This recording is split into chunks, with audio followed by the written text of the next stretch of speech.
This was about 2 in the morning. An 18-year-old came knocking on my hotel room door, and he said that he just lost his child. That was 4 months old, a 4-month-old baby he just lost. So I'm ignoring the signs that's God trying to tell me. I'm just ignoring them. I don't know why, because I'm already away from my child, so my mother instinct kicked in, you know, that he lost his baby. I'm just trying to help him, you know. So, and it's okay that something happened to me. It's okay that y'all know. And I do lashes, so I do individual lashes. Well, listen, we gonna get into the lashes, okay? But how does all this make you feel? All this just make me feel like, I don't know, y'all.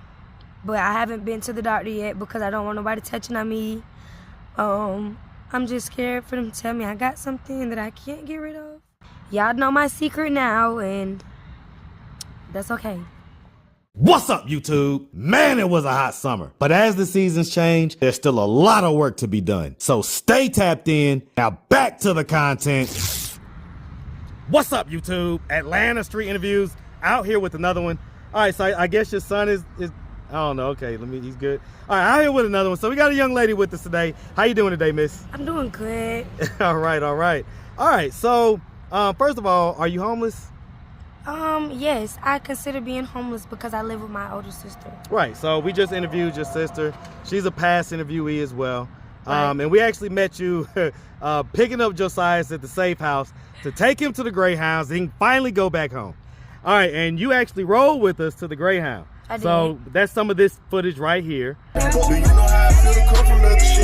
All right, and so, okay, so, you know, you kind of lit, right? You kind of lit, so I'm happy to be interviewing you. So how old are you? 23. 23. All right, and so how long have we been in this position of, you know, homelessness? Homelessness, I will say since 2019. So about 4 years? Yes. So what was that happened 4 years ago that caused you to become homeless? It's not funny, but I have a mental health issue, schizophrenia, bipolar.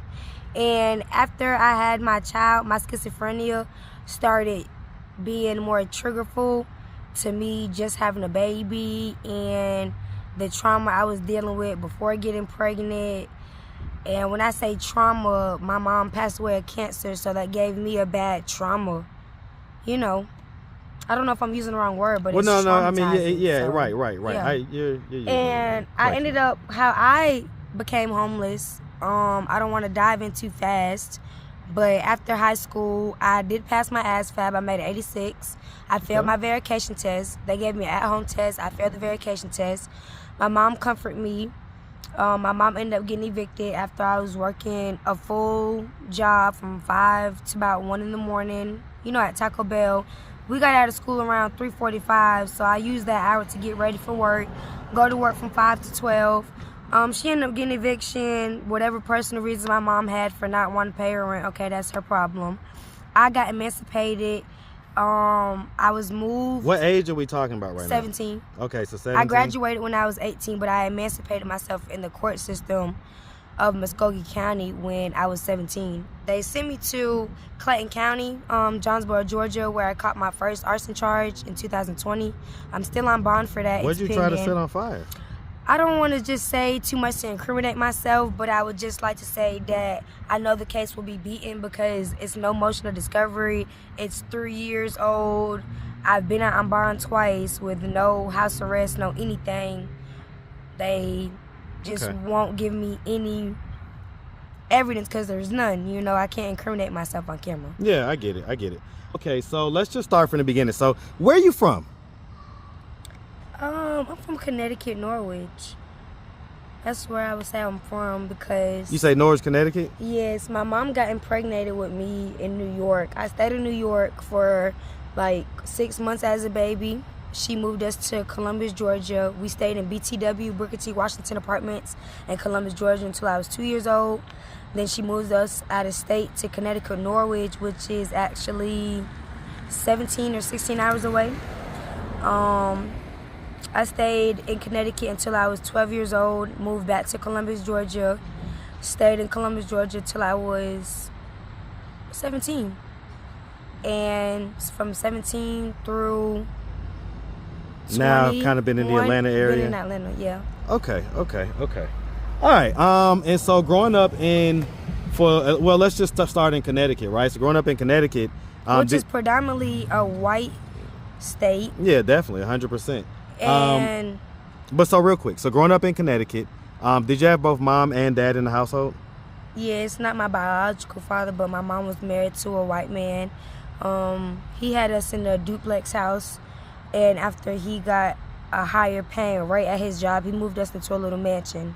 Okay. And this doesn't have anything to do with the video, but it's a lot of women on your channel, I'm sure, that have been silver spoon fed, and some that came from nothing. But see, I've came from a silver spoon environment. My mom has never not given us what we wanted, never not had us in the house. Like, us experiencing this homelessness my sister experienced homelessness for about 6 years of her life because she's 27.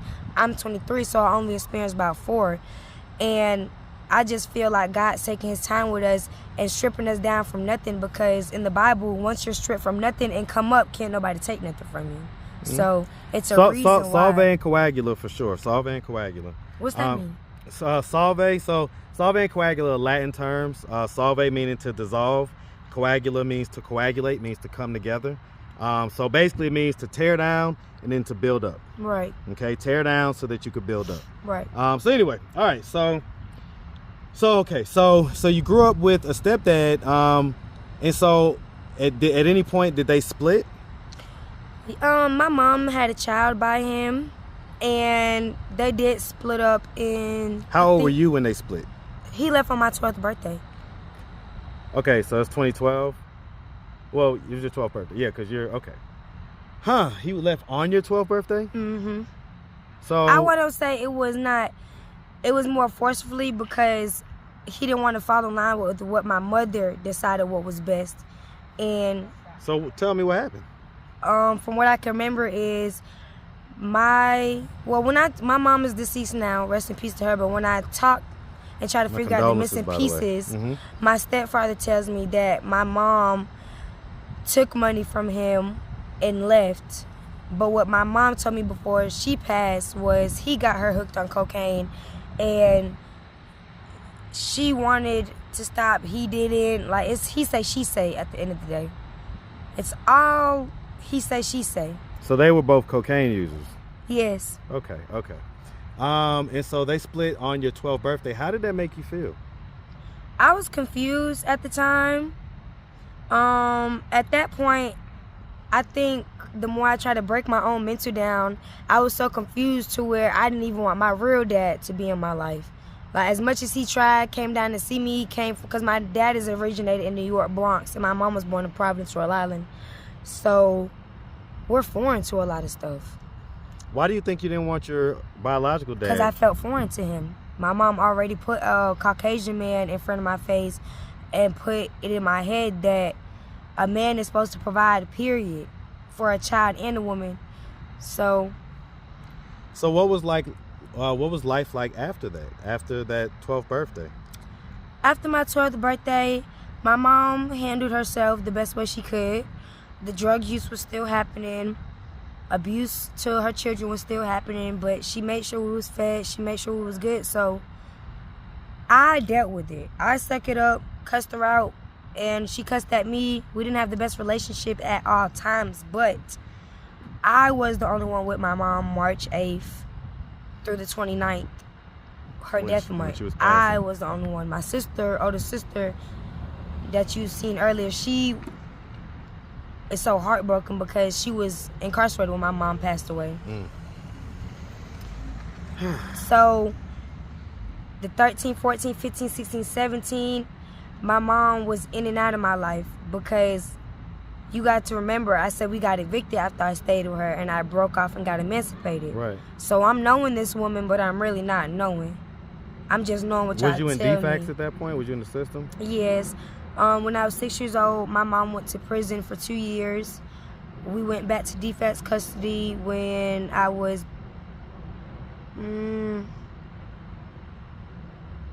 I was so young, I want to say I went back when I was like 10.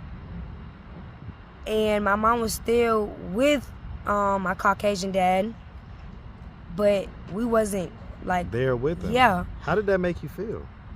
Were you confused about why? I was confused, and then it was just so much that my mom been in and out my life that I was at that point immune to getting taken away from her, house hopping, and I never really just sat and thought about like, who is my mom? Who originated this person for her to feel like everybody's out to get her? And that's what I run from. Excuse me, with my schizophrenia, like, I don't ever want to wake up one day and just be so paranoid that I'm taking the freedom away from my son and the joy.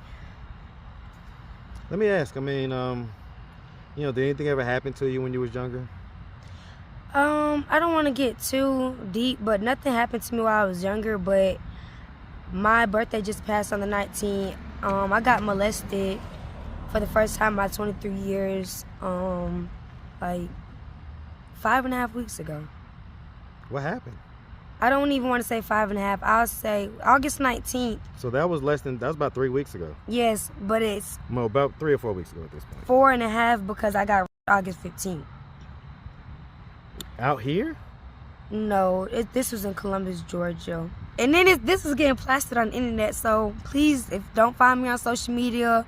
And I'm just supporting a friend with his channel and speaking about stuff. So I don't live in my own sorrow. Like, my sister tells me I have to talk about it with somebody. It's not the end of the world. Things are gonna happen. I'm just glad I'm not dead. I'm glad that you're not dead too, but one of the reasons why I have these discussions, right, is multi-layered. One of them is so that the person can unload. It feels good to talk about that stuff and to let it out. Right. But two, so that there may be someone watching that may be in a similar position that you was 4 weeks ago, 4.5 weeks ago when this happened. And it was scary. And they may be able to prevent it from happening by hearing your story, your testimony. But what was it that happened to you 4.5 weeks ago? Okay, so from my memory, I just got out March 8th. So my child was up here. I was sending at least $100, $150. I don't do anything for sex acts, anything like that. Like, blessings just come my way. I was blessed enough to send my baby money every other day while I actually job hunt. And I did. I worked at Subway. This was about 2 in the morning. An 18-year-old came knocking on my hotel room door, and he said that he just lost his child that was 4 months old, a 4-month-old baby he just lost. So God already took something from you because he's seen that you was headed to me with whatever motive you had. I'm not trying to speak on, any death or anything like that, but God will take one once you try to harm one of his angels. And he was like, I need some type of marijuana, something to calm me down. I don't know if he thought I was on drugs myself. I don't know what he thought I was on. But I said, the only thing I have is mood stabilizers. I can't go to jail for giving nobody no mood stabilizer or anything like that, because that's what a doctor will give you as well. Anybody can go get a mood stabilizer. So I gave him a mood stabilizer. I told him, do not be in no mad mood, no too depressed mood to where you're do something to yourself or others. So basically, you was trying to help him out. Mm-hmm. And so he lured me out the hotel room. From me giving him a mood stabilizer, the conversation transpired to him needing me to walk behind the gas station with him, for him to meet up with a woman off a tagged website, a tag, y'all, a tag something. Right. Dating something. Site. Yeah, right. that dating. And I'm just now finding out about this now. So so he had you come the out way there. he lured me out the hotel room was, he said he was catching a play for $200. And he said he needed something, and I had a knife. He was like, I just need something. I wasn't going to give him my gun. So I let him have my knife, but I walked with him because I'm going to still need my knife, something to secure on me when I can't walk around with a gun. Mm-hmm. So we're walking behind the Liberty, and he's on his phone and he's like, she's supposed to be here, twin. She's supposed to be coming. And I'm just like, twin, we gotta go. Like, my legs itching, and you know, like, I'm ignoring the signs that's God trying to tell me. I'm just ignoring them. I don't know why, because I'm already away from my child, so my mother instinct kicked in, you know, that he lost his baby. I'm just trying to help him, you know. So all I can remember, y'all, is he showed me a Cash App with $600 on it. He said, I'm looking for somebody for a sex act as well, and I paid him $600. I'm like, okay, I know somebody, because I have women friends that make their money how they do. Okay, that's cool. I support anybody. Whatever type of money investment you have for yourself, do it. I don't judge anybody. No, I get it. I don't judge anybody. It's not my cup of tea, but hey. And so he said he was looking for a sex act. Yeah, he said he was looking for the sex act. I told him I had somebody named Cookie. He was like, he's not interested in that. So from that moment on, the only thing I can remember is him holding me down and pulling my pants down and just inserting himself into me. And I know for a fact that the was orchestrated by a name I'm not gonna say, and I know that it was 2 other men that was inside of me, because I know that, like, I just know that.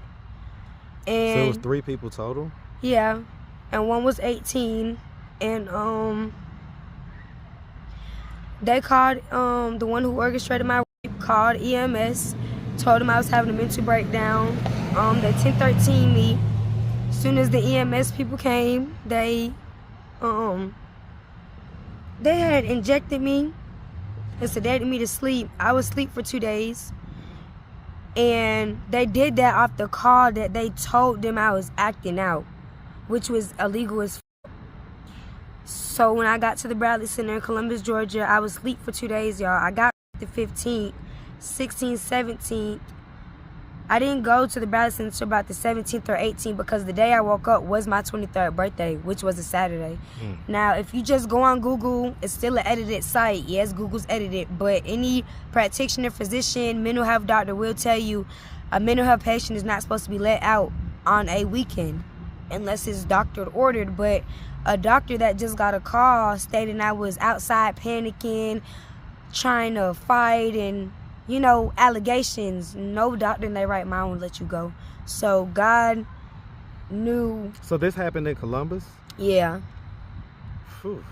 And so is that when you decided to come up here? Yes, my moving date for my apartment was October 3rd through the Safe House program that I was in. Right. Because I maintained the job like I told my baby aunt I would.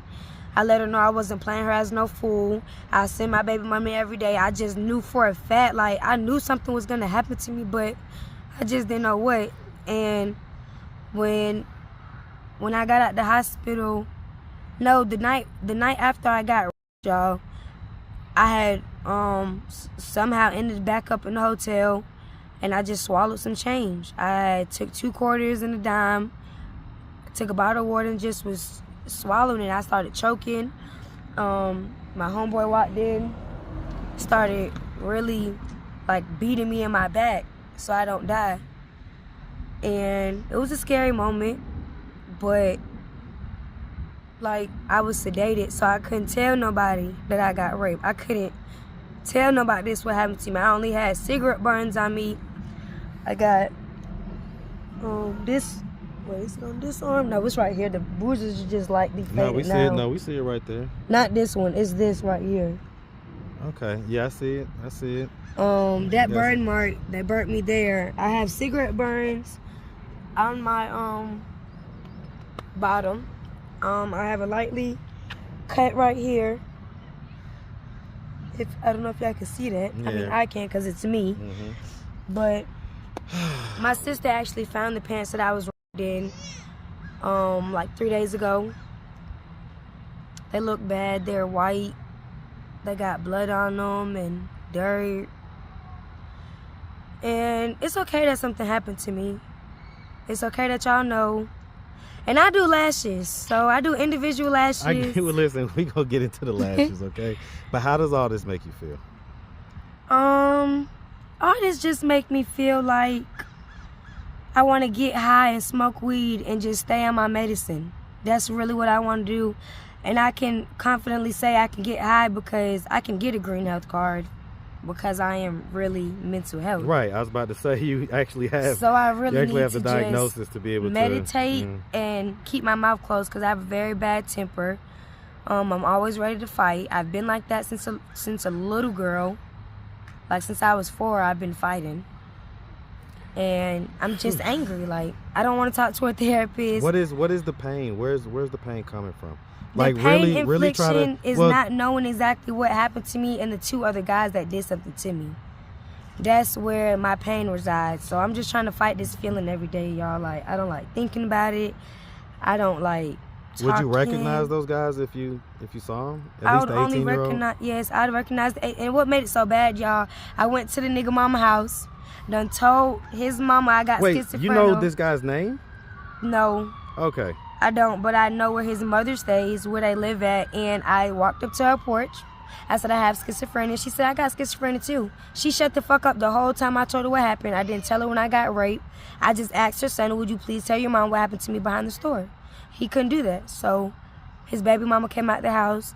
She was like, whatever you keep saying, what happened to you, bitch, you deserved it. And I tried to fight her.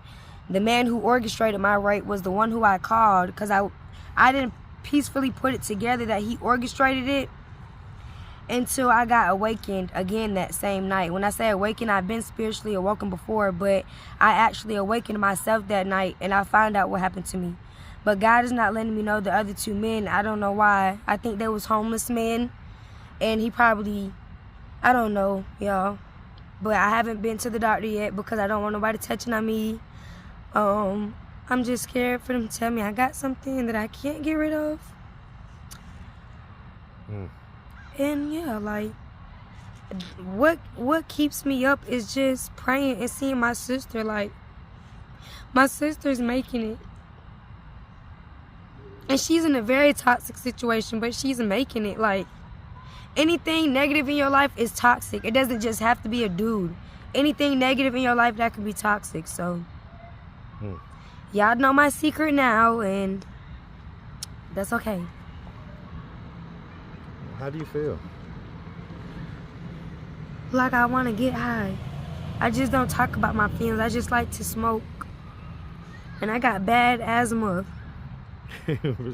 And if I smoke so much because my child father is the one I connect with, like non-sexually. We don't even have to be verbal to each other. Like just him in my presence makes me feel okay. And I haven't felt okay for a long time. So that's like your safe space and he's been locked up. Yeah. Ooh. They're gonna free him though. Hey man. Well listen, we really appreciate He also has am I allowed to say that? He also has a fitness campaign coming up. His Instagram Fit for a God. And he's quality UFC fighter. Okay. When I say quality UFC, he actually is. Okay. It's so bad that I want to box now. You want to box? Oh no.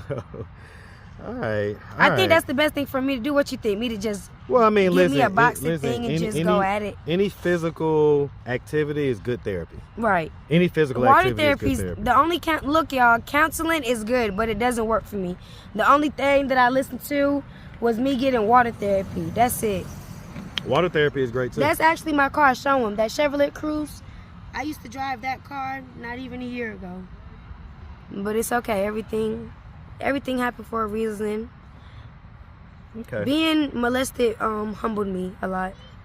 And so that was the first time that ever happened to you in your life? I've never been. I mean, when I was younger, my uncle used to feel on me. I know the nigga did. If you watching this, Alfred, I know you used to feel on me. But he ain't never inserted nothing in me. But he used to feel on me because he used to bathe me and my sister.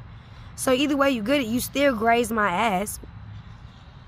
I mean, I don't know if I'm thinking sick, but every time I get around my uncle, y'all. How old were you? Man, I was like 6, 7. You don't need to be bathing me at that age. Yeah.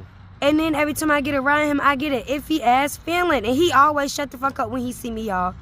He can't elaborate nothing because he know. I was about to say, your gut, man. You always got to trust that gut instinct. I get around my mama, brother, y'all, and I just shut up instantly because he done did something. Probably wasn't me. He done did something. It's probably my sister. I don't know. He did something though. All right. Well, I tell you what, you know, you was definitely lit in the car, you know what I'm saying, on the way here and everything else. I do individual Right. So where can they get in lashes. touch with you for that? My Instagram is only.yaehh. My Lash LLC Instagram page is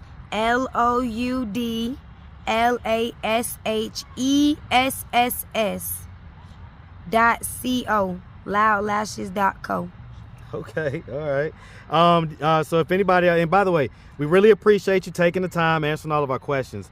If anybody out there wanted to reach out, help, or donate, do you have a way they could do that? Do you have social media, Cash App, anything like that? Once again, I gave my So we got the Instagram and stuff. yeah, What I about got you? my Cash App? Instagram, but I have Cash App. I'm not too fond of taking money from people, so I'm good on that. My email is LONYAEHC@gmail.com. Okay. You sure you don't want to post your Cash App? Okay, you talking like that. What's my Cash App? I mean, you know, Hold listen, on. just in case, you know, you never know. You never know, right? Okay, we can spam it in the comments. I'll put it in the thing. I'll put right. it on the screen, all right? Okay. All right, sweetie. Well, listen, you make sure you have a good one today, okay? Thank you, sir, for No talking doubt. with me. No doubt.